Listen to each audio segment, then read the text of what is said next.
Well, thanks again for tuning in to our Playing with Paper series as we wrap up Chapter 1, Pairing Pattern Papers. So we've learned so much already in 2 parts. We've learned about using collection packs, how to use their cover sheets to find coordinating pattern papers. And in this one, we're going to take all of that knowledge and wrap it up, and we are going to pair pattern papers like a pro. So we're going to complete a spread, and I'm going to teach you how to layer pattern papers, how to choose papers from different collections, and how to pair, 10, 15 different patterns on a page to make it all work. We're going to talk about the size of patterns. We're going to talk about solid patterns.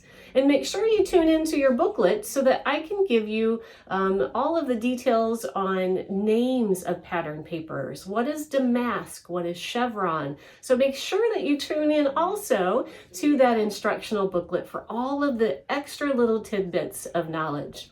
So let's go ahead and get started. We're going to complete our 2-page spread, and then in the end, I'll wrap it up with 5 tips that I want you to take away from Chapter 1.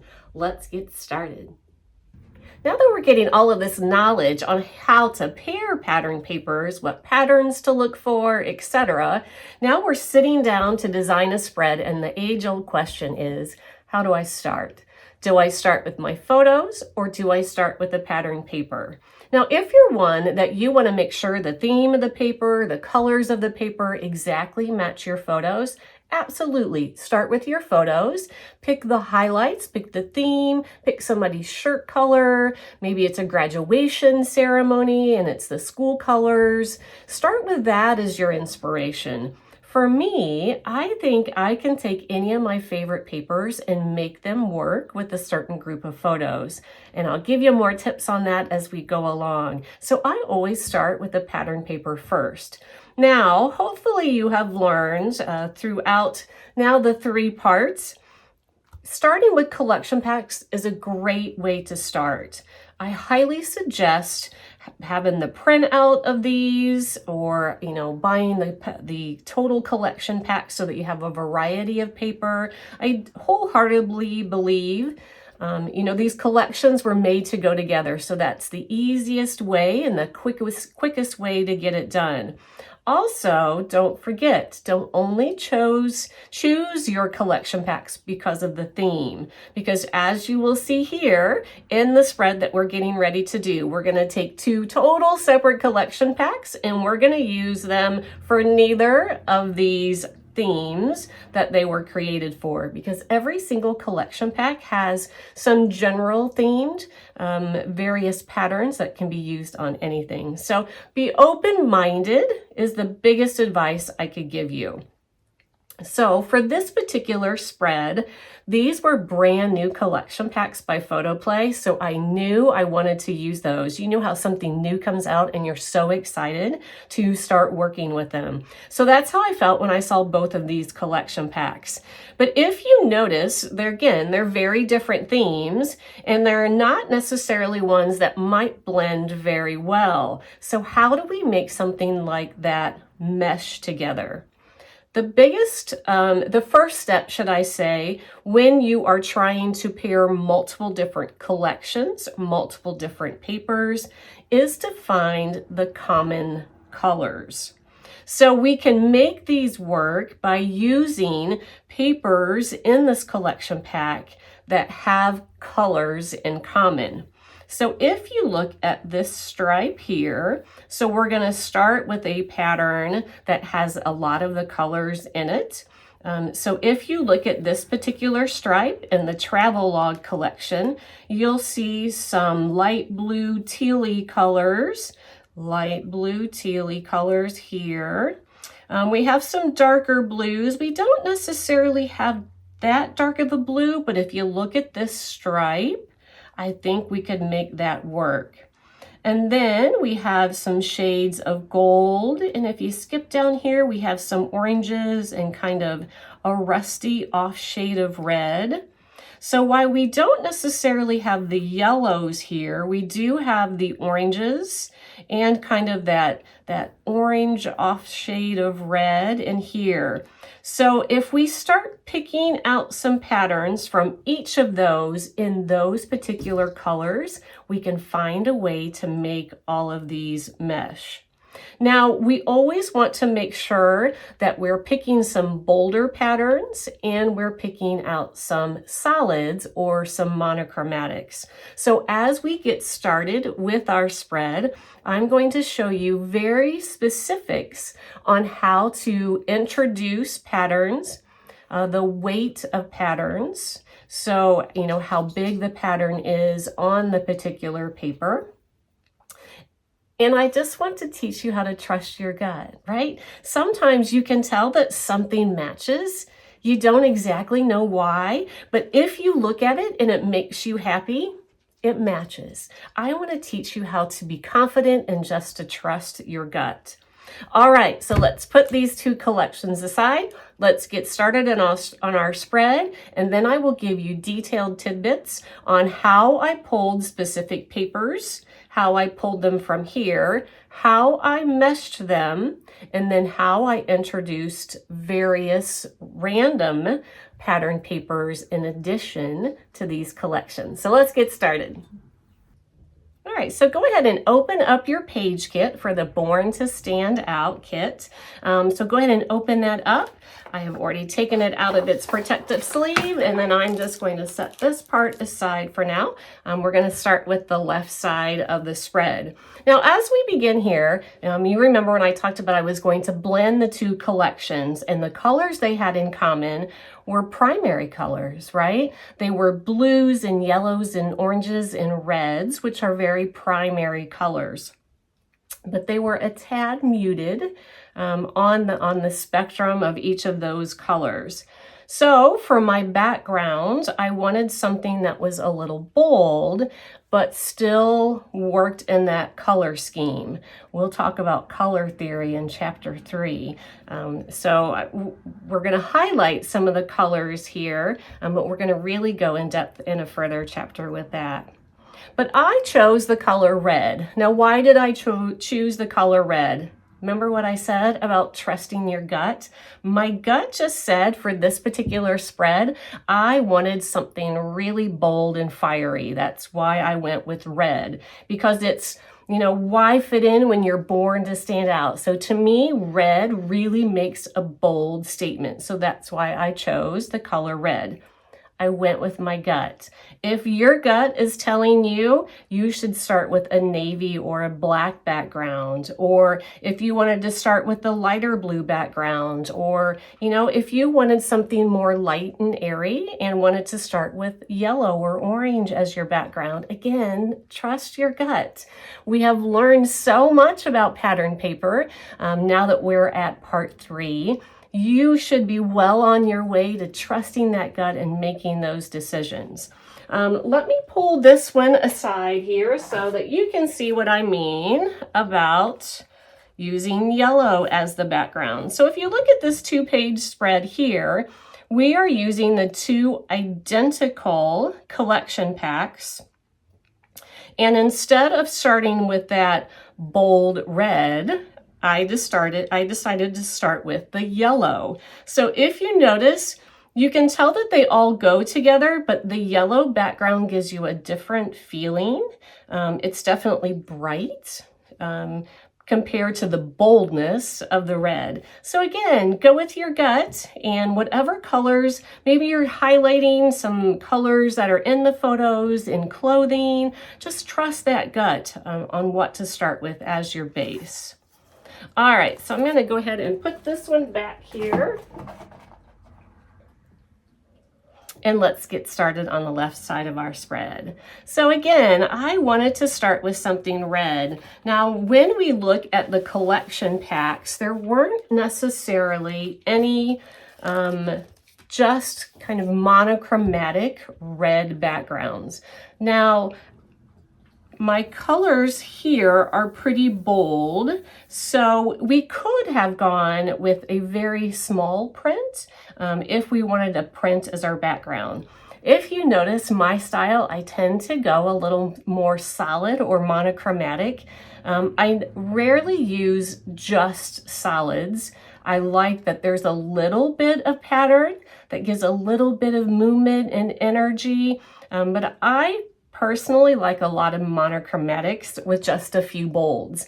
So again, it's kind of what speaks to you.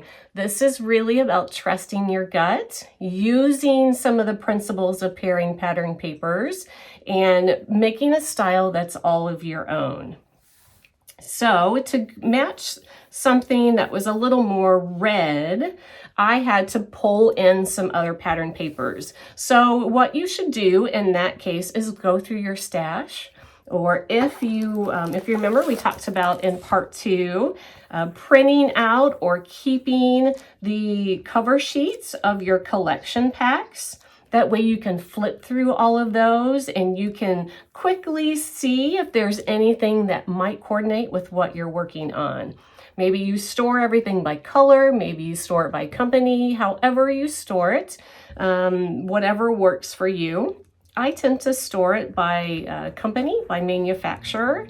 One of my tricks is I'm really good at remembering paper collections. So I just remembered that the Echo Park's Birthday Wish had all of those exact same color schemes in that a little bit muted primary. So I knew it would work perfectly.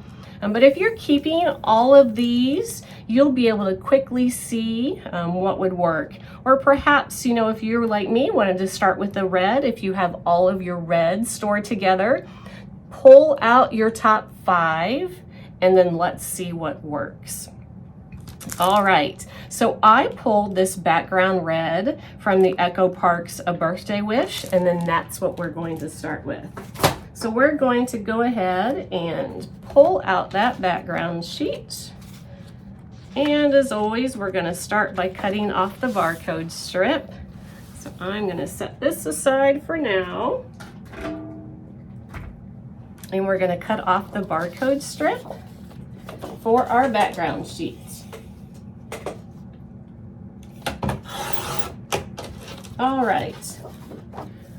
Now don't forget, I always suggest that if you really like this pattern paper, once you cut this strip off, just save it, turn your page over, use some washi tape or blue painter's tape and tape that to the back. So just in case you ever decide that you would like to reorder or reuse that paper, you need to order some more, you know exactly what that pattern was. I always suggest doing that with most of your barcode strips.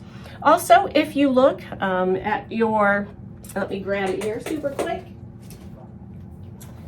If you look at your booklet for this particular series, we also tell you in this booklet for both of the classes that we're going to do, we give you all of the exact papers that were used. We give you the manufacturer, the collection, and the exact name of the paper. So it's super handy if you purchased that instructional booklet part of this series.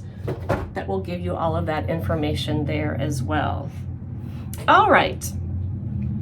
So we've cut our background sheet. I love to work in layers.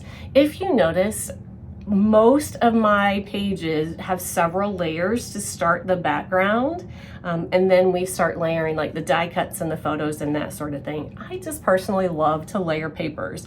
I think my most favorite thing in the world is pairing patterns. Whether that be in scrapbooking or in home decor, I could spend hours at a fabric shop. My husband and I recently went to a rug company. I could spend literally 5 hours in a rug company and say, ooh, that one goes and that one goes. I just personally love patterns. So you'll notice I always pack as many as I can in every single spread. So you absolutely, if you were doing this on your own, you could leave off so many layers. So we could skip this blue and go straight to this white overlay with the paper that's underneath it. Now, I love layering papers. So I love this little pop of color all the way around, because we always want our focus to be on the photos. So any way we can use patterns to draw your eye into the photos, that's what we want to do. So to me, by framing all around that square where the photos are in the center, that really helps keep your eye drawn into it. So I went with colors that were very opposite, yet because of our paper choice here, they really blend. So again, if we started with our main paper choice here, I then chose the orangey red to be my background. So then we could choose another color in here if we wanted to make this matte. So I personally liked the blue. I'm very drawn to blues, always have been. So that's kind of the color I decided to pull out of that one. Again, there are so many options here. Go with your gut. You definitely could have chosen that black. You could have chosen a deep blue. You could have chosen a light orange. All of those colors were to work just fine. I personally love the color blue, so I chose the color blue. All right, so let's go ahead and pull out that pattern paper. And if we're talking about patterns, this again is a solid pattern or a monochromatic paper. So the same as our background sheet here is a monochromatic paper, so is our blue. I love to work with monochromatics because that way I can get in, sometimes 10 different patterns on a spread, and I can do that because so many of them are monochromatic. I think every page should have some monochromatic patterns, because that creates some texture to the page, so that you don't have this big, bold, different pattern and colors, but it gives texture by having those monochromatics. All right. From the 12 by 12 blue pattern paper, the first thing that we want to do is we want to cut off two 1/2 by 12. So a 1/2 inch by 12, we want to cut off 2 strips because we're going to use those on the next page. So let me first cut off my barcode strip. We'll cut off that barcode strip. Don't forget to save it if you're interested in doing that. And then we're going to cut 2 1/2 inch strips. Now when I cut the 1/2 inch strips, that's what they'll look like. So we're going to cut 2 of those. 1 and 2.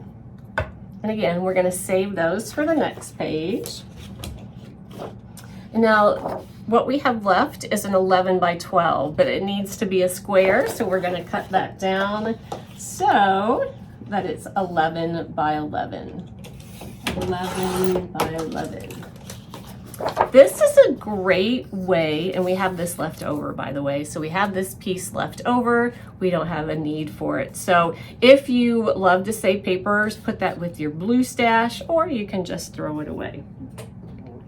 This is a great way to have both of your pages coordinate by using the same pattern papers, but not having to use 2 whole sheets of this paper to put a little on this side and a little on this side. In order to tie them in, we're going to take just a little bit of that same paper and we're going to use it on the next page. That way, we're bringing that color scheme into both sides, and that tells, when you look at it, tells your viewers these 2 pages go together. All right, so once that's cut, we're going to go ahead and we're going to adhere it in the center of our page there. Now, if you notice, we are going to cover a lot of this up. We actually only see the border of it all the way around.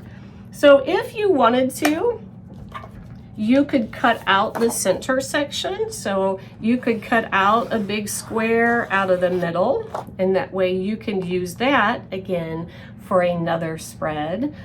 Maybe you have enough photos for this theme that you can turn it into 4 pages, If you wanted, you could cut out that center section. That way you have it for use on another page. I don't mind the bulk, so I'm just going to go ahead and adhere that in the center.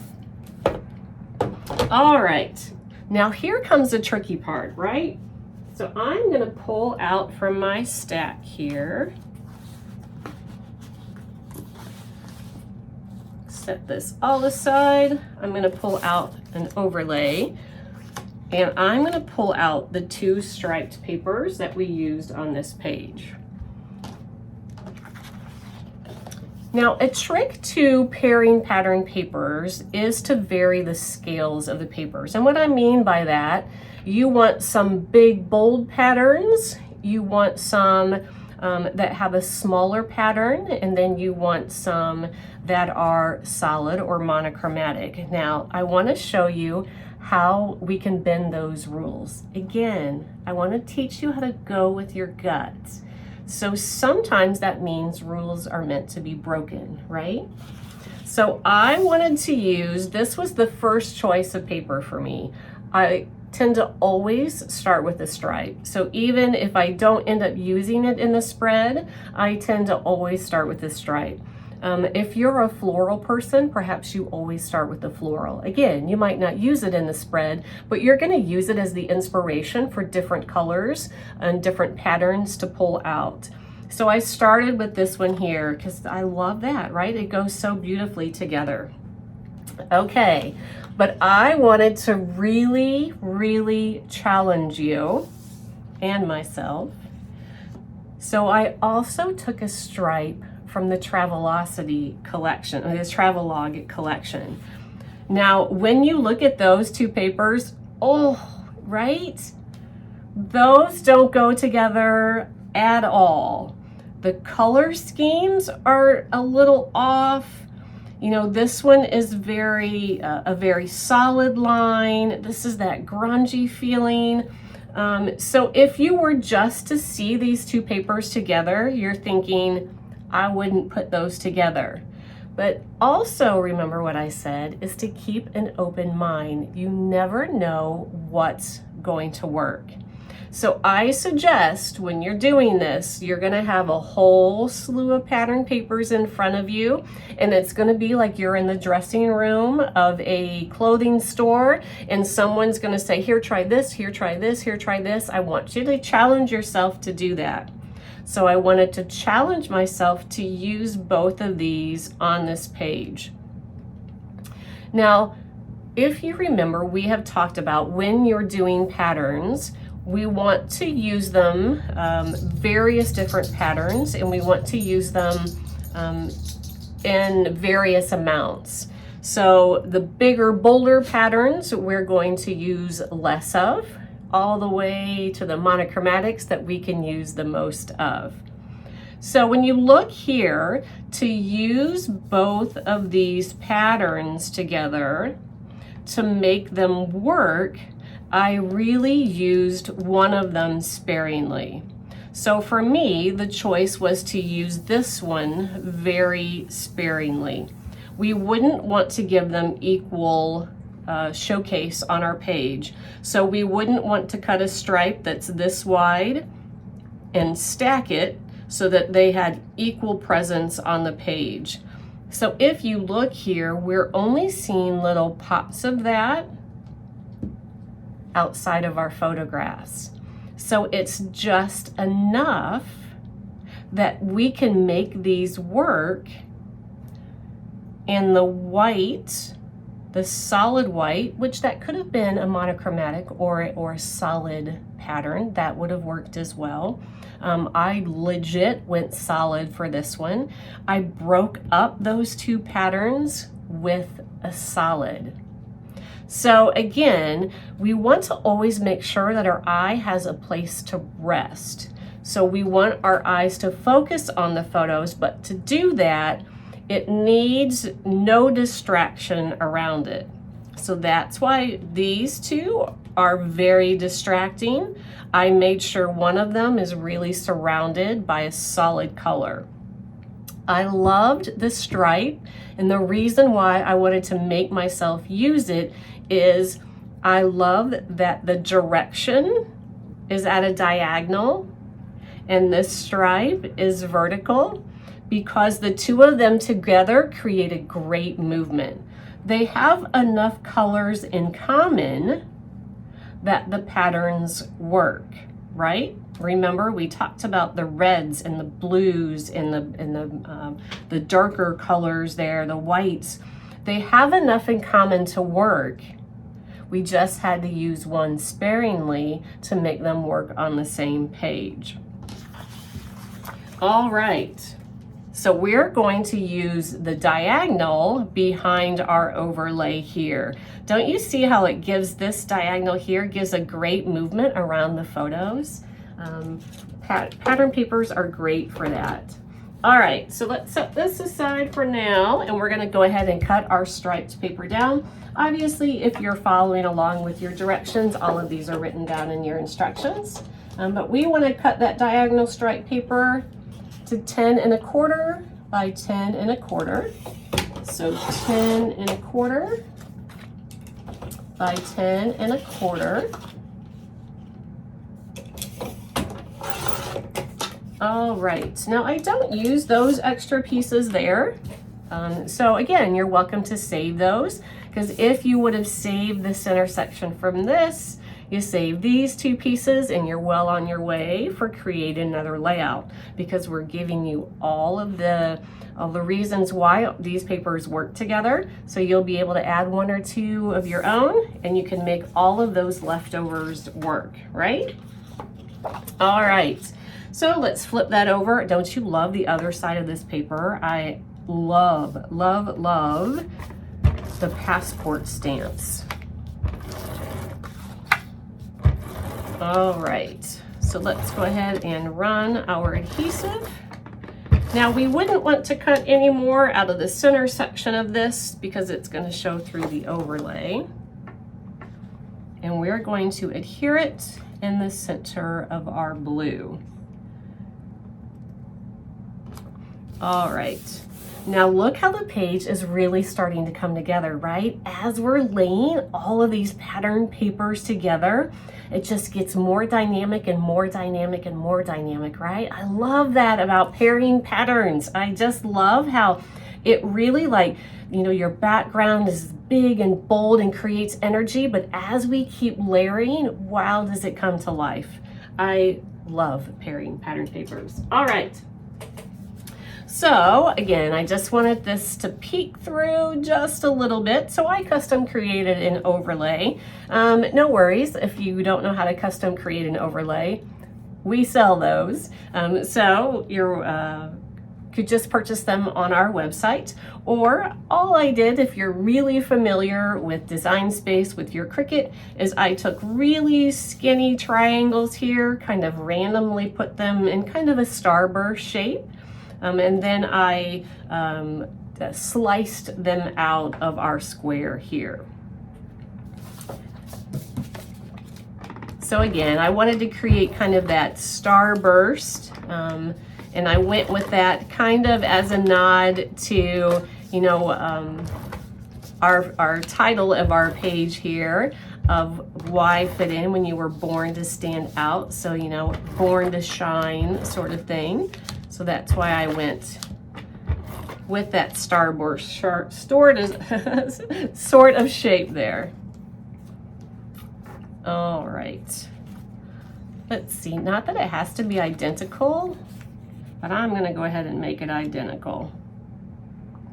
It's not gonna matter, so don't worry if your rays aren't in the exact same location as mine. It's all gonna work. Just for simplicity's sake, I'm just gonna make them all of the same.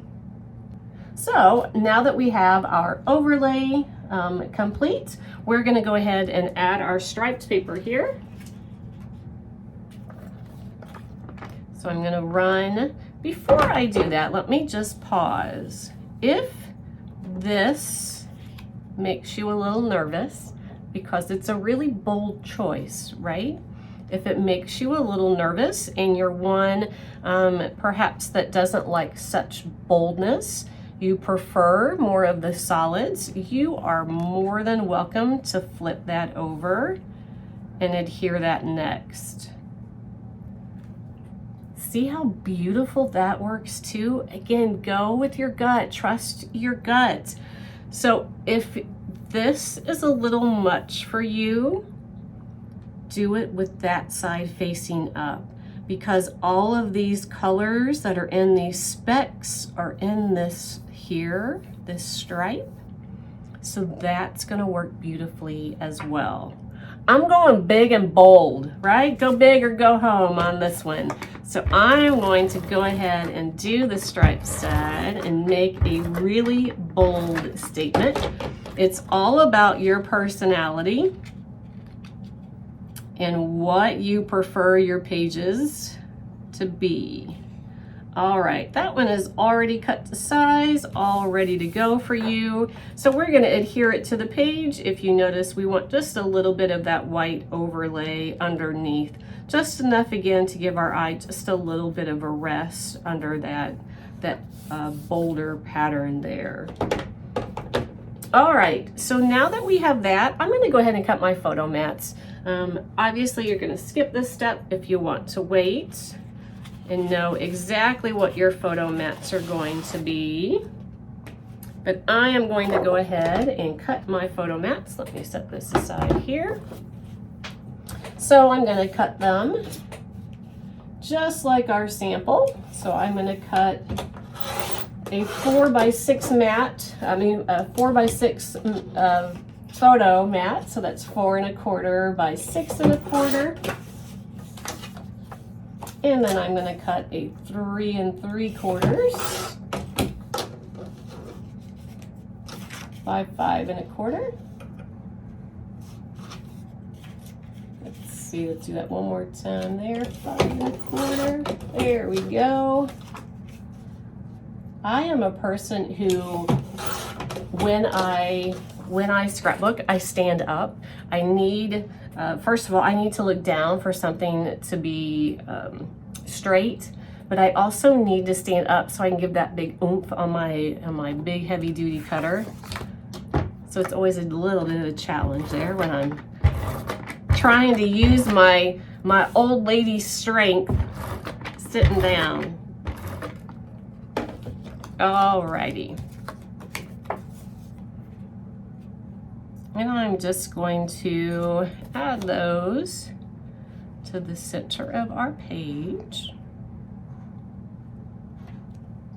like so. All right, so now the fun part, and that is putting together all of our die cuts. All right, so for now, I'm going to move that page. So we're gonna pull out the baggie that has all of the die cuts for this particular page. Now all of these stars are going to get adhered on their own. So I'm going to pull those out and I'm going to set those aside for now, because we're going to add those to our page at the very end. All right, are you ready for this one? Because it is a doozy. There are 3,299 pieces to this title here. All right, so I'm gonna pull just a few out. There's still some left in there. All right, we're going to start with the hardest first.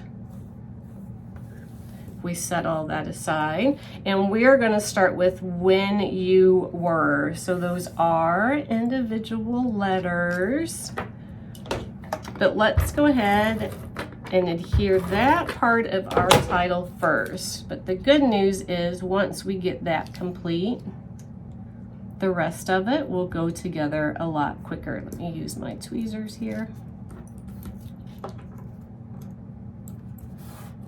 All right, so now we're going to add these individual letters. So just to pause for a second here.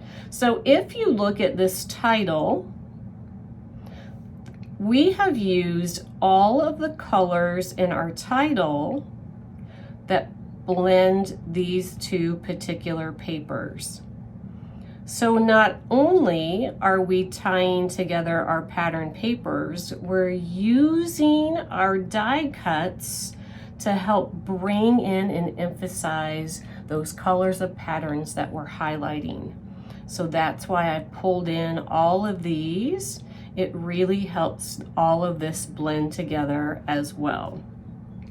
All right, so I am one that I have to lay out the whole phrase so that I can make sure it fits exactly how I want it to.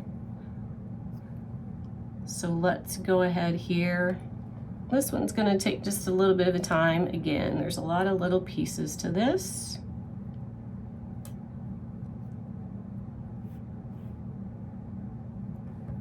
All right. This is one here too that I truly believe can be any gender. So you can easily use this if you have a special girl in your life that for whatever reason they were born to stand out, or it's, you know, it's with the color scheme, you can use it as a masculine page. I think it's really, really versatile. And I think when you use primary colors, they are definitely that way. All right. I think we're gonna have to squeeze them just a little bit to make them fit. Are any of you big and bold enough just to go ahead and start gluing them, and however they go, they go? Some days I wish I could do that. I just don't have the guts to do that. All right. All right, so if we do the E, I'm gonna move them just a little bit here, and then I am gonna start gluing.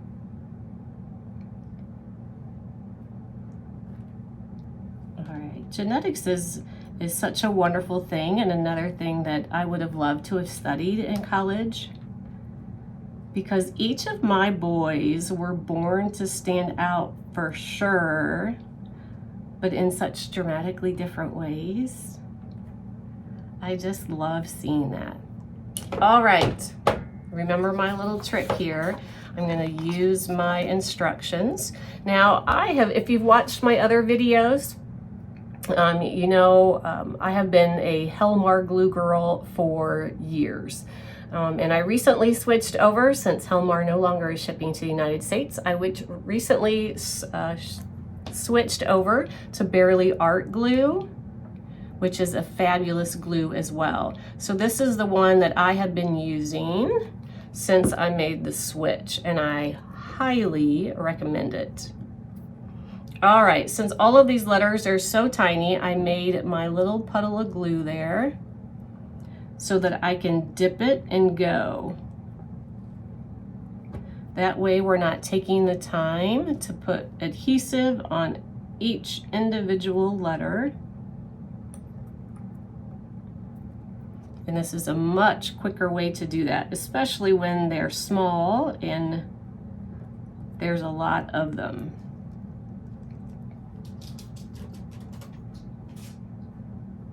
I know some people still use the Xyron, so for little pieces like this, they would run them through the Xyron, and that works as well.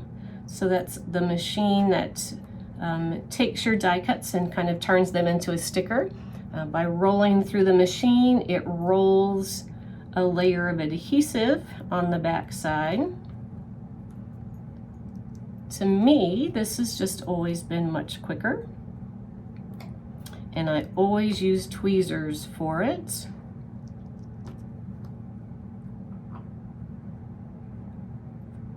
Because I think the tweezers help me not only keep a hold of it, but it helps me get it on there straighter. All right, 2 more letters. See how much quicker that is when you do it that way? And our final letter here.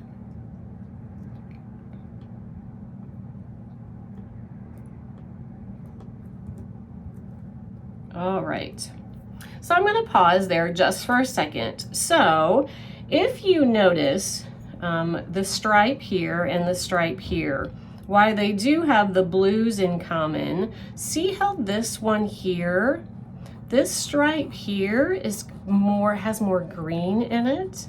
So that's why I went with this tealy blue. So we pulled in just a little more of the green and not just a light blue. Again, you could absolutely use what's the name is Sky, which is a light blue. You could use that as well. But I wanted to help tie in that stripe just a little bit more. So I've done that with my die cut. You could have done it with a pattern, right? We could have found a monochromatic version of that paper and use that as the background. This is the time to start playing around and really find your style and your niche. And I'm hoping that you're looking in patterns in a whole new way now. All right, so the next thing we're going to do is put together the 2 layers of the word Y. With our next chapter in this series, we are going to talk about fonts. So pairing together various fonts, how to do it, how to do it successfully, how to find a particular font when you have so many in Design Space or on your computer. We're going to go through all kinds of fun aspects of that as well. All right, so you can see now how we've taken this color and it's really starting to pull together all of our paper choices there. So the next thing I'm going to do is the word fit in. Now, once I put together the fit in, I did use the 3D foam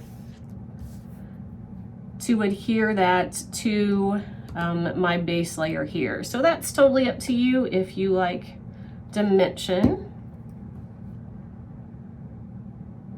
You are welcome to use the 3D foam like I did. All right, I still have a little more of my puddle there, so I'm gonna go ahead and use the rest of that. Glue's expensive, right? We don't wanna waste any of it, and there's no way to get it back in the bottle. So let's go ahead and just a little bit more. All right, let me go back into my baggie to finish out those letters.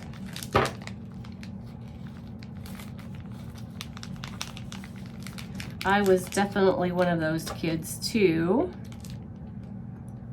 that always went against the curve and did not want to fit in. Now, my personality has always been slightly introverted, so I was okay to kind of be a wallflower when I was at big events.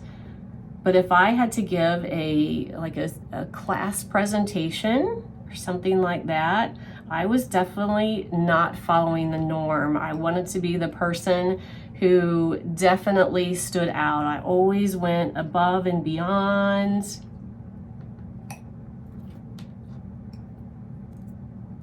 We all have a way, right? That we, oops, let's go this way. Add just a little more glue to that. I remember when I was a junior in high school. That one's not going to stick for me. Might need just a little bit more adhesive. There we go. All right, and then our tiny little star here. When I was a junior in high school, we had to read the Scarlet Letter. Did you have to read the Scarlet Letter? And then once we read the Scarlet Letter, we had to do a presentation on our interpretation of the Scarlet Letter. So we could just stand up and do like a book report. You could make it, do like posters for it. Like you were doing kind of a science fair presentation sort of thing. So she gave us some options, the teacher did, on how we could present the Scarlet Letter. And mind you, this would have been in 1988. So it was way before cell phones. And it was in the days of the really, really big the home movie cameras. You know, you put them up on your shoulder because they were huge, and they were bulky, and there was no like easy editing programs around. But I wanted to stand out.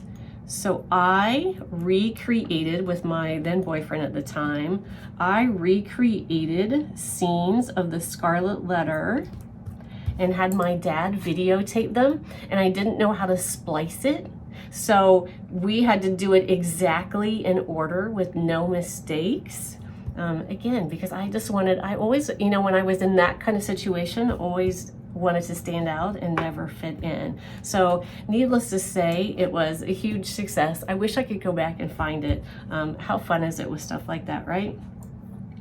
All right.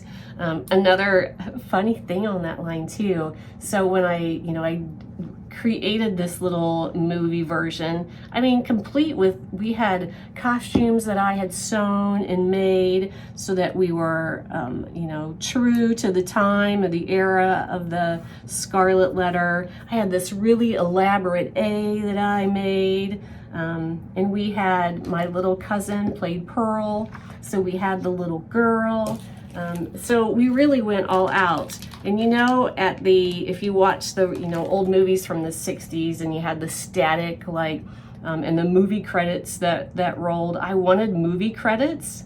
So I created the movie credits by cutting out paper letters and typing them on a roll of paper, and I physically would roll it while my dad shot it like really up close. He rolled it so that we would have credits. And so tell me about you. Did you do crazy stuff like that too? Were you born to stand out as well? All right, almost done here. So you notice I went ahead and put these two little lines in, and now I'm going to do the word out. This is definitely the most time-consuming piece, right? There's a lot of pieces in this title. Alrighty, we're getting close here.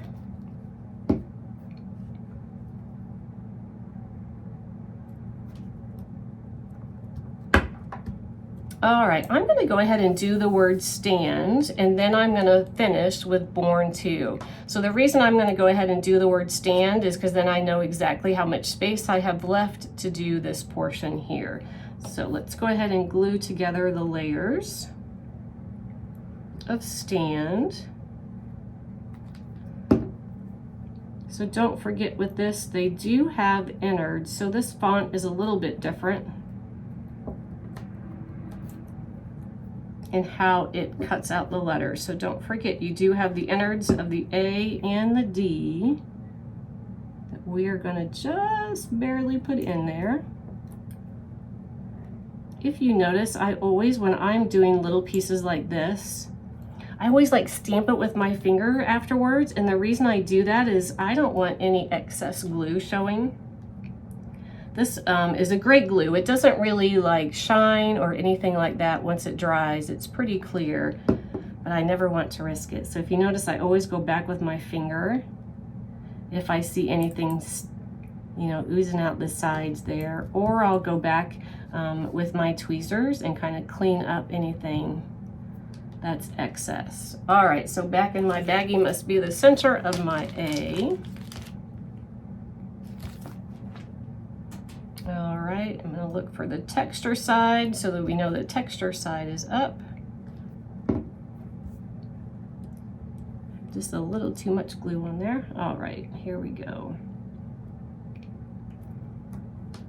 And then I'm going to adhere this to our title, again using the 3D pop dots, because I really wanted to highlight those two words specifically: fit in and stand out.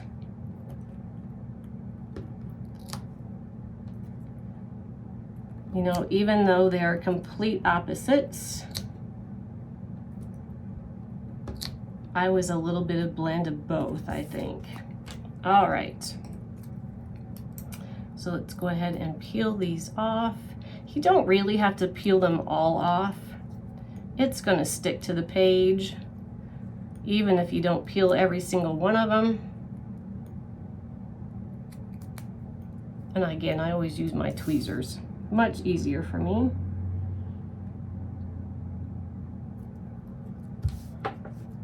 All right, so now we know how much space that we have left over for the very final part of our phrase here. So I'm going to go ahead and lay those out. And then we'll go through and add the adhesive. Oh, I think that one goes that way. They're going to be pretty tight together, right?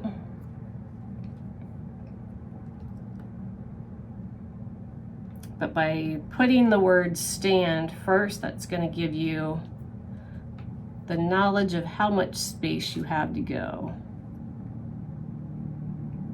All right, there we go. So I'm going to do, it's not very many letters, so I'm going to do just a little bit of adhesive there. And then I'm going to go ahead and stick the cap back on, because the lights tend to dry that pretty quickly. And we're going to dab each letter into our little glue puddle. This is an embossed dot paper, so sometimes the Cricut machines will get a little bit of a hiccup there when it tries to get through the embossed portion when it's tiny like this. You might have to do just a little bit of letter cleaning there.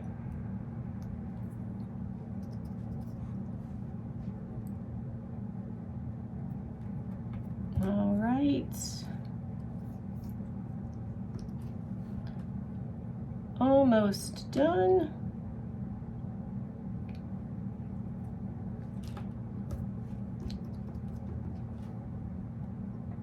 Perfect. All right. So now let's go ahead and move all of this. Let's bring our page back up here.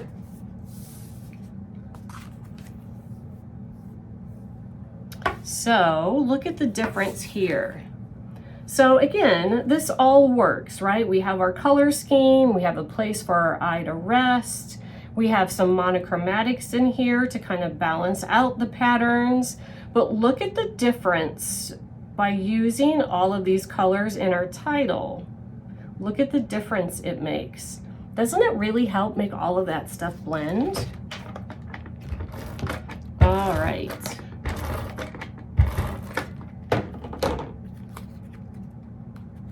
And let's go ahead and add that title. Like so. All right, so for the end here, you have all of these stars. So the stars are going to go according to your photos. So, you know, maybe you have a few extra photos here. You had more to fit in. So maybe you put them straight and you have a couple small ones around it. So the stars are really going to depend on how you lay out your photos. So just have fun with that.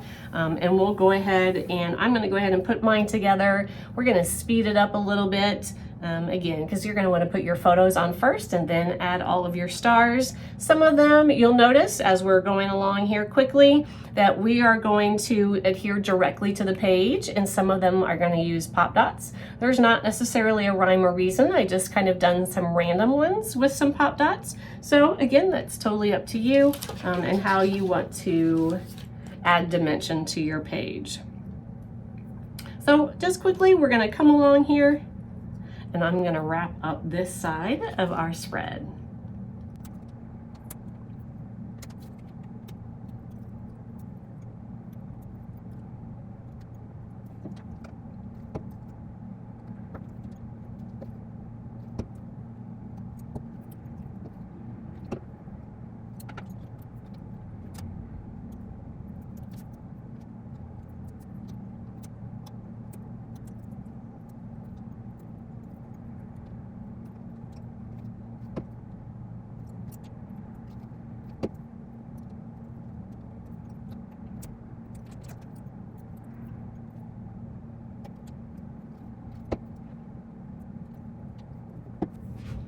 All right, great job. We have finished up one side of the spread. So let's put this aside and let's take a quick break, and then we'll come back and we'll do our second side. So as we get started on this second page, there's a couple things I wanted to show you. So if you're scared about how to pair pattern papers, this page is a perfect example of how to baby step into pairing 5 or 6 or 10 different patterns in a very simplistic way. So if you see here, if you remember on this first page, I told you that I love to double mat. So I love to do where I have a background sheet and then I have another pattern paper. So I do that so often that you'll be left with all kinds of strips of random pattern papers, right? Save those, because that's exactly what I've used to create this pattern paper piecing for this page here. So this is a great way of using not only those scraps, but kind of dabbling and testing how to pair different pattern papers. Now you'll notice that I kept it pretty simplistic in the patterns. Again, I went pretty monochromatic, pretty solid with this page, but I wanted to show you if you wanted to personalize this a little more to your photos, how would you do that? Because remember, we are using kind of muted versions of primary colors. So we would need to find various patterns in that same color scheme, but perhaps you want it more feminine. So I wanted to show you here, if we look at this one here, you could easily use, perhaps a strip of this, because we have the shades of yellow. That background is dark to match between our black and our blues. So if you wanted to make it more feminine, you could pull in something like that. You could also pull in the bees here, or you could even go pretty bold, I think, and do something like these florals here. The gingham would work. So many of these would work with that. The daisies here, perfect, would be such a perfect match, because it's just the perfect shade to go with our blues here. So you see how we're pulling out, again, some colors that are common. The center of those flowers being yellow. So if you wanted to make it a little more feminine, that would be a perfect choice. This is also one, if maybe you're wanting to make it a little more feminine, but maybe your amazing human is a little younger. I think this is a great collection for that. Because you see we have here with the daisies, so we have the white with the yellow centers that would work perfectly. I think you could be pretty bold and again do this one because we have the blues and the yellows. So again, this is a perfect collection. Even that black one there I think would work perfectly, because remember we have black in the stripe. We have black in our background, and then you get that little touch of feminine here with that white flower. So if you would love to change this up, to try to test it on your own, I say go for it. Give it a try. This is a perfect page to try to personalize it and make it your own. I also wanted to show you, maybe you're using this for a school themed page. These are such the perfect colors for that. So I pulled a couple of the cover sheets from the collections here for some school themes. You could really get by with any of these using these small strips. Our scissors are perfect. Even this one here, I mean, look at that. We have our reds and our blues and our yellows, the exact color scheme here that we have used as our primary color scheme. So many of these could work. The backpacks, the apples, the same here. Again, there are so many that would work. The school buses, the orange stars. You could pull in all sorts of colors here by using that. Or we have our kind of all of our little graphic images of school with the bus and the shoes and all of that. So this is a great one to personalize and make it your own. And if you do, I'd love to see what you come up with. So we're going to go ahead and start so we can get this wrapped up. We're once again going to start with that background sheet. So I'm going to pull this out, and then I'm going to go ahead and cut off that barcode. It's the exact same, obviously, as our first page.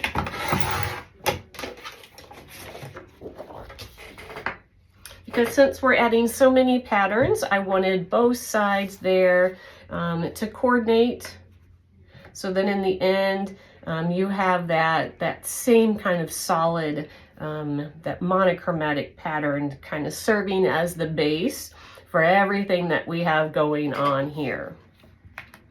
All right, so for the next step, we're going to take various strips of pattern papers and we're going to cut them in random sizes, and we're going to create this kind of montage here of all of these different patterns. So again, this is the perfect step for you to not use what we gave you, but to totally go out on your own. And I think you should be able to pull out all of those pattern papers from your stash. The ones that are in the yellows and the reds and the blues, and I think you're going to be able to do this perfectly. All right, but if you're going to do it exact, let's go ahead. And the first thing we're going to do here is we have this navy pattern paper. So this is from that Travelogue from PhotoPlay. And we're going to take it, and I'm going to cut it into 3 pieces here. So if you see on our sample, 1, 2, 3, I'm going to go ahead and cut those to size.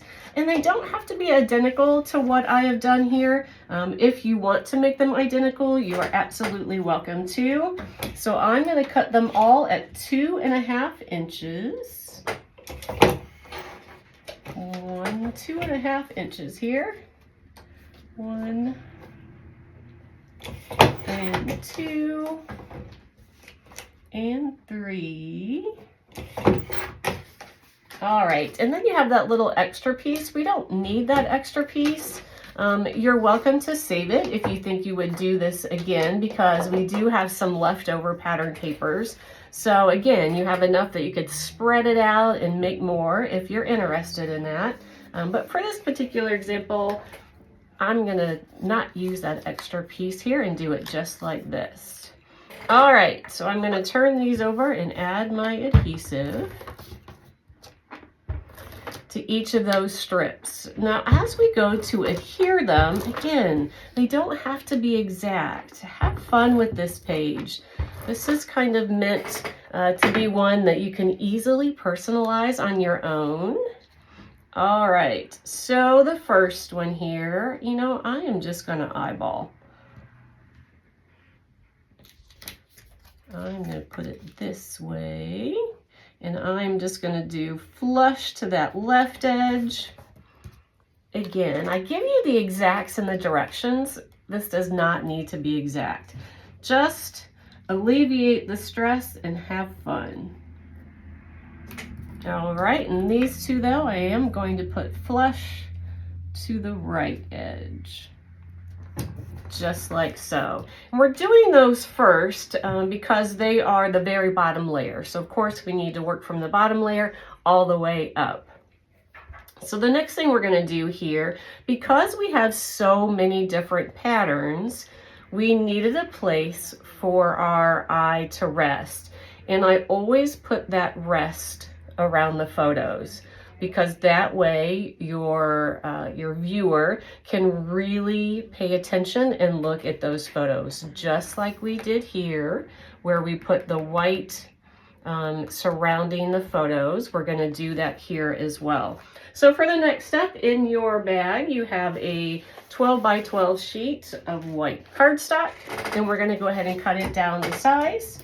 So we're going to cut that to 9 by 12. Scoot that over there, and we're going to go 9 by 12. All right. Now, you might have a sheet of white cardstock that has the barcode on it. So just be aware of that. Sometimes these are 12 by 12. Sometimes they're 12 by 12.25, because there's that 1/4 inch barcode strip. So don't forget to always be looking for that barcode strip. All right, so there's a couple ways we can do this next step here. So we're gonna pull out those 1/2 inch strips. If you remember, we cut those from our other page. So when we were cutting the paper for this square here, we cut these 2 strips because that's, again, it's a great way to take some paper that's here and put it over here so that we really tie those 2 in together. Great way to use up those extra little pieces there.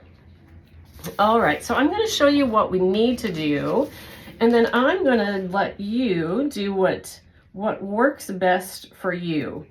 So we're going to end up putting that white in the center, and we're going to slip each of these little strips underneath like so. So you can go ahead and adhere your white, and then make sure you don't take your adhesive all the way to the edge so that you can slip those under. You can absolutely do it that way. Or what you can do, I'm not quite as good at this one, but to show you what I mean, I'm going to go ahead and give it a whirl. So if you take your adhesive runner exactly on the edge, and if you notice I flipped that white cardstock over, so I'm putting the adhesive on the back. And if we take that blue strip, and then we can go ahead and just adhere those pieces together. Like so. Does that make sense? I'll do it one more time so that you can see what I mean. So we're gonna flip it over, don't forget, and then we're gonna run our adhesive exactly along the edge. It needs to be exact on the edge. We're going to take our next strip here and really carefully making sure that everything is straight. Go ahead and adhere that second strip, just like so. Make sense? Okay, so once we have those 3 pieces together, however you're going to do it, let's go ahead and adhere that then to the center of our page. And again, we're doing this solid because it really draws your eye into our photos. All right. And we're going to adhere it vertically right in the center of the page.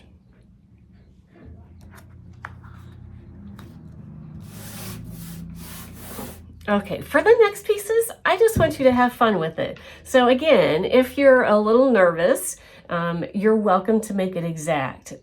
You know, the truest form of flattery is copying. So, you know, I love the design personally. If you love the design, make it exact, and we give you the measurements to make it exact.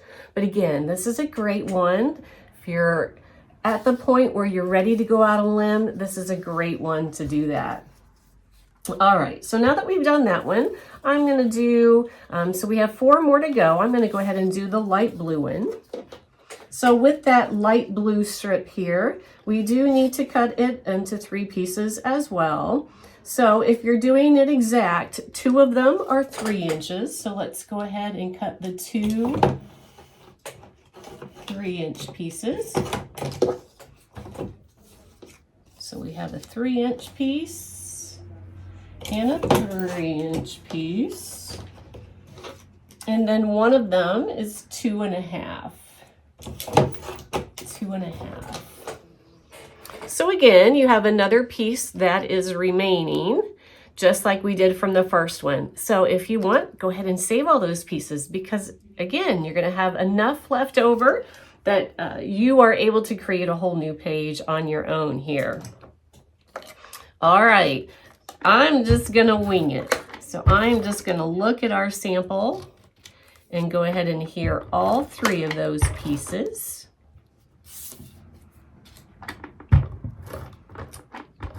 All right.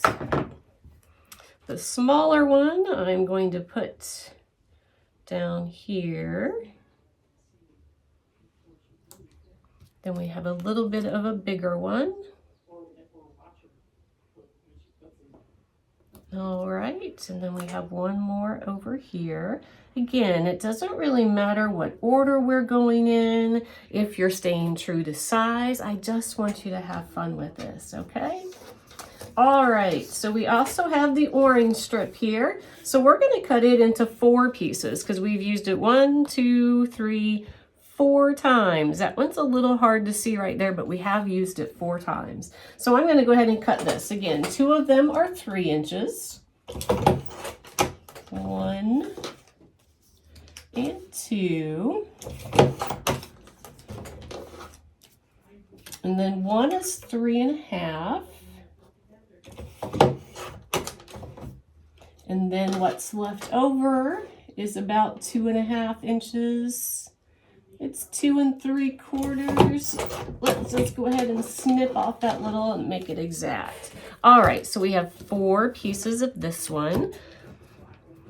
Usually I work in odds. So if you notice there's 3, right? There's 3. I like to work in odds.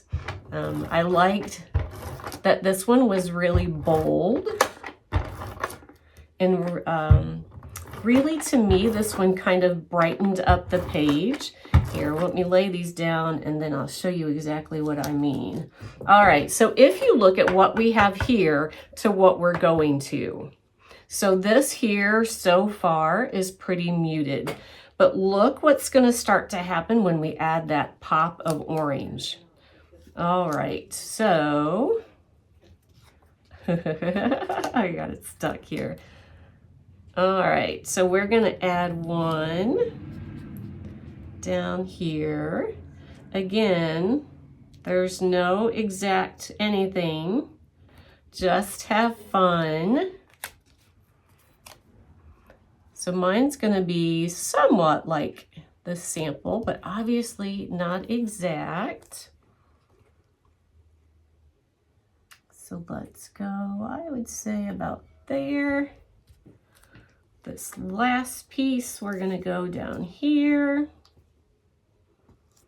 Like so. But look at the difference.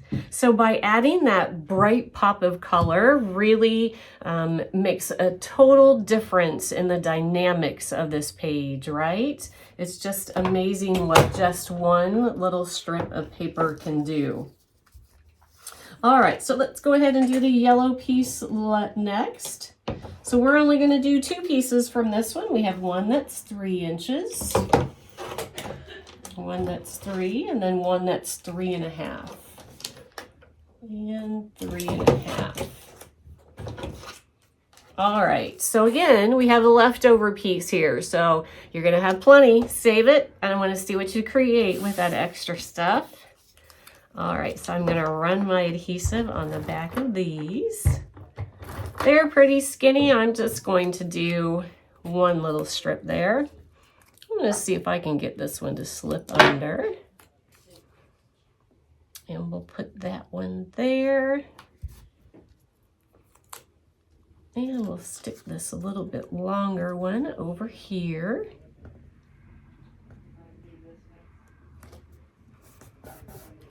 And with every layer, it just changes a little more and a little more, doesn't it? I love that. All right, so the very last piece here is we have that multicolored stripe. And again, we're going into 3 pieces. So we're gonna cut a 2.5, 2.5, and then we have 3 inches,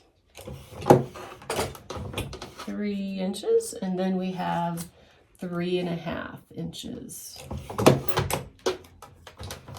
All right, so again, we have this extra little piece left over. We're gonna save that for an additional page that you might create. We're gonna flip these over here and go ahead and adhere these final strips here. And you'll see these are kind of the pieces that really help tie this end together because they're the ones that have all of the colors. That's why I love stripes. So this is what blends those blues and reds and oranges all together. So just having that little touch is really going to help. Let's see if I can get that one underneath there. See how you can see that really ties all of that in together. All right, and our last one down in the corner, like so. So if you've seen it step by step, again, see how it really morphs and really takes new life with each one. And this final piece is really the one that really tied it all together, right? All right, so we have all of that done. Now we have our photo mats here. Obviously you might want to wait and add your photo mat so that you know exactly what your photos are. I went ahead and cut mine just to save some time. Some of you might still be adding all of those rectangular pieces. Please don't overthink it. This part here is really about trusting your gut. We have given you so many tools that you should have all of that knowledge in your tool belt and be confident in putting all of this together. All right, but I'm just going to go ahead and add the photo mats. All right, how about right there? All right, and we have the final one here. So you'll notice too, it just kind of depending on how you have your strips, you might need to rearrange your photos to fit into the space depending on how you have those. So the last thing we have are the ever so fun pieces of the die cuts here. So I am going to put my page aside and we're going to pull out our die cuts. So just like the other side, we have a really detailed title that we're going to put together. I'm going to leave that dot in there because I can see it now and I won't lose it. All right, and these we're going to add at the very end. There's no layering there. So let's go ahead though and start with our title of this page. If you notice, I always have a title on each page. I like aesthetically what it looks like to have that word or that verbiage on a page, but they're also great that way they could each stand alone. So if you wanted, because we have a title on both page, you could take our leftovers, add a little bit of paper, and you can make a page that went with this side. And then you could make a page that goes with this side. That way you could use the additional page just for photos or add your journaling there. And it's such an easy way to spread this and make it 4. All right, so let's go ahead and add the back, that blue base there to our background. It's pretty large. I'm going to use my adhesive gun. I always use my adhesive gun when possible. Sometimes too much liquid will start to warp. So anytime I could use my adhesive gun, I'm going to do that. All right, let's go ahead and do the arrow next. Oops, get out that little piece there. All right, so I'm gonna pull out my Barely Art glue here. Just give it just a little nod of adhesive. A little teeny bit goes a long way. And then we're gonna put those 2 layers together, and then once we have them together, that's gonna be the first piece that we add to our title. All right.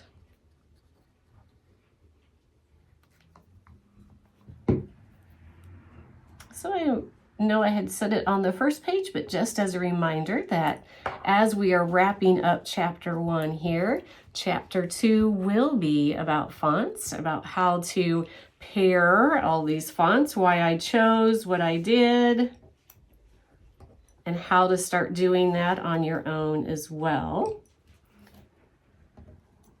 So looking forward to that. That is obviously another thing I have so much fun doing when it comes to the pages. I love creating the titles. All right. So I'm going to layer together here the black and the white layers for the word human, because that's going to be what goes down next. Now you could do my little trick where where I add the little puddle of glue on a piece of paper and then just dab them in. These are small enough that that technique still works. If that works for you, it does make it pretty quick. I'm pretty quick with the glue this way as well. When you do it almost every single day of your life, and I have been doing it almost every single day of my life for 25 years, you become pretty quick at it. So I always say, don't feel bad though. If I wrap up and I have now put down the letter N and you're still on the letter H or U, it's not a competition. You always can pause this and then start it back up as you need to. All right, so we're going to add that human at the base there of our title. All right, so as you see for the next piece here, we have the word amazing, and that spacing there is pretty tight. So I'm going to go ahead and lay it all out so that I can be sure that it all works. We do know where the A has to go exactly, so let's go ahead and do that so that it doesn't slide around. And that's exactly where that's going to go. All right, and then I am going to space these out first, and then I'll start gluing. All right, so give me the zing here. Make sure it all fits. And then I will start gluing.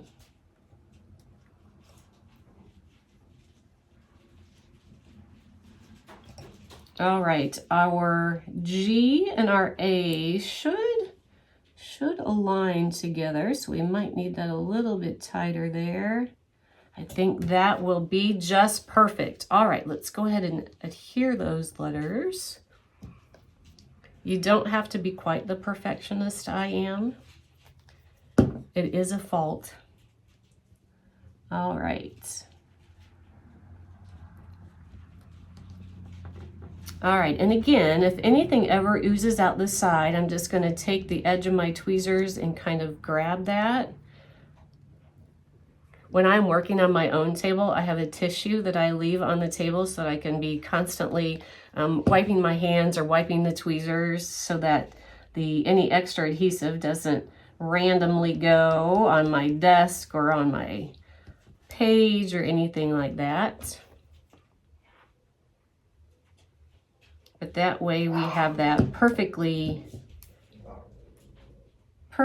crisp edge, and there's no, you know how sometimes when glue dries it has that halo, so I don't want any of that halo showing. So I need to you know, get that all wrapped up while it's still wet. All right, our eye decided to tag along here. Let's get that out of the way. Okay, 2 more letters. All righty.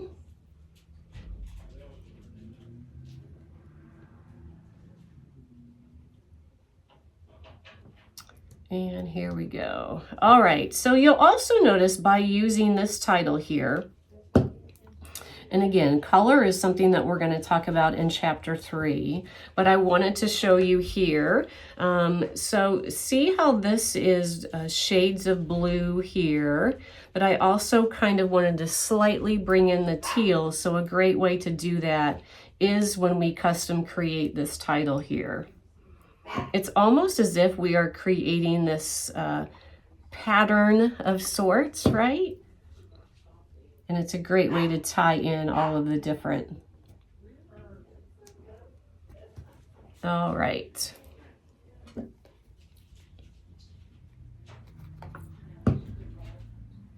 Perfect.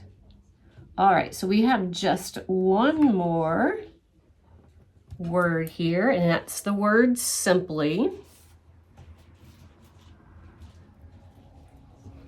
And it is super delicate, so I'm going to go really, really light. It doesn't need much adhesive at all because it's super thin, super thin.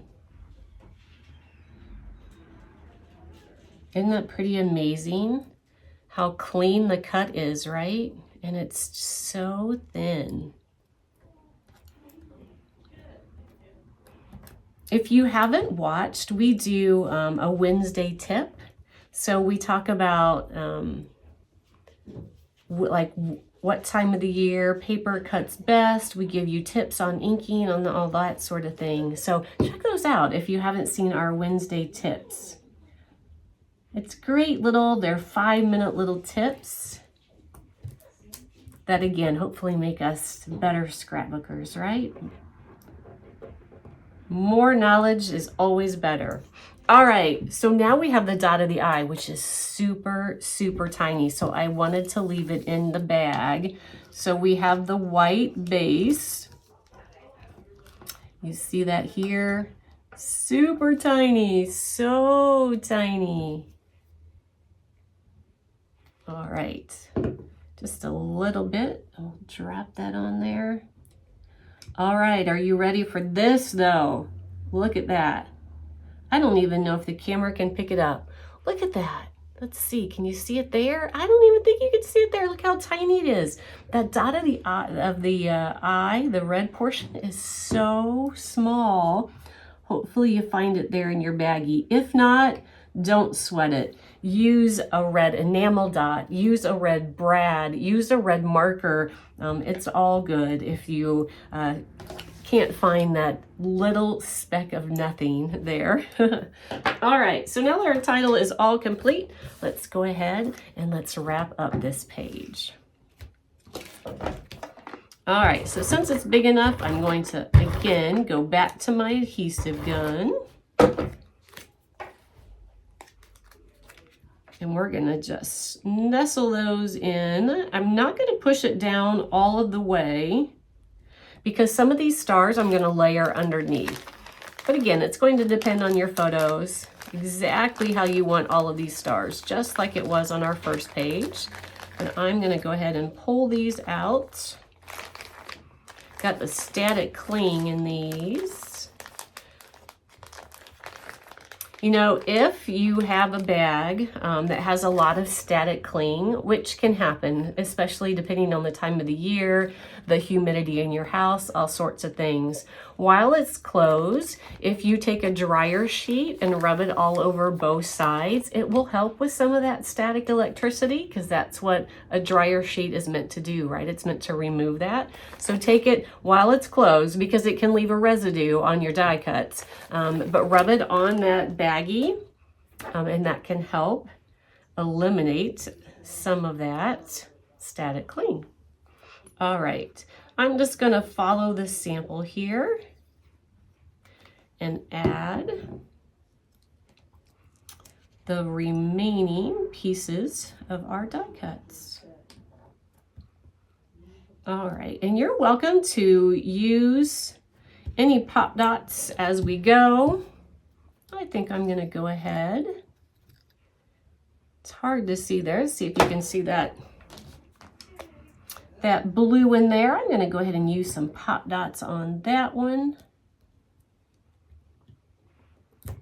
Pop dots nowadays come in so many different sizes, right? These are mini, but they have the little micro minis. They have lines.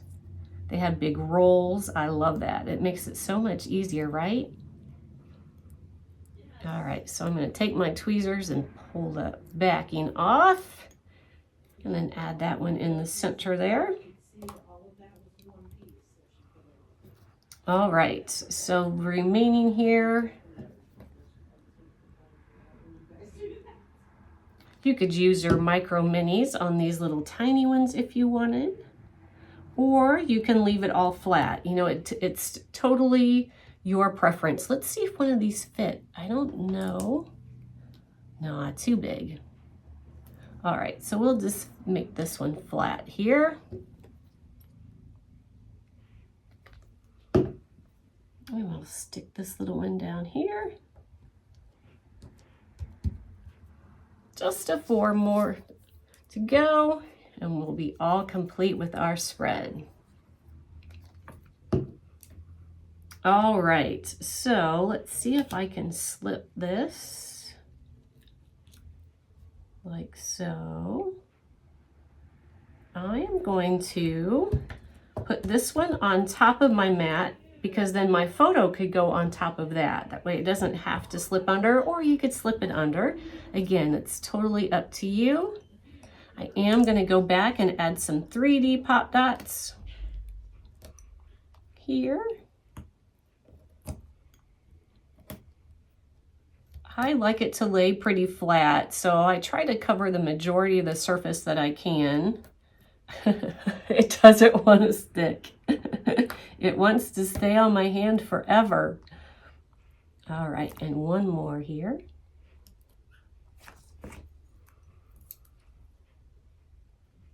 All right, peel off those backings. And then I'm going to add this one in the center of our star rim.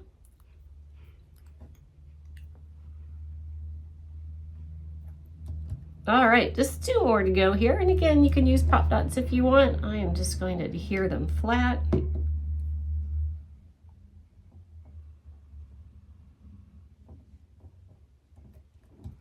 And the last one. And then we'll have completed our final spread for our pattern paper series. All right. So let's pull this one away here so that you can see our completed spread in all its glory. So fun, right? And we started with 2 collections that should have never made sense together, and we found ways through our knowledge of pattern papers on how to make it work. Give yourself a round of applause. All right, we're all complete here. Let's wrap this up with some final thoughts on pairing pattern papers. Now that we are wrapping up chapter 1, I hope you feel like you can pair pattern papers like a pro. So there are 5 protocols that I would love you to take away from this entire chapter 1. So let's hit the highlights. Number 1, vary pattern scale. Combine small, medium, and large scale patterns and notice how they harmoniously work in your designs. Number 2, mix print types. Mix florals with stripes or geometrics with damask. Whatever your pattern choices are, be sure to mix it up. Number 3, connect at least one color. Try to connect at least one color from each paper to the next for your design. Number 4, rely on collections. Build your confidence by relying on pattern papers that were designed to work together in collection packs. And number 5, trust your gut. If you think it looks good, if you get those warm, fuzzy feelings when you see that together, go for it. You are now the pattern paper pro, so trust your instinct, trust that gut, because I know that you can do this. Thank you so much for tuning in to parts 1, 2, and 3 of chapter 1, mixing pattern papers. Can't wait to tune in next time as we start chapter 2 on building your font knowledge. All right, thank you again, and happy scrapping.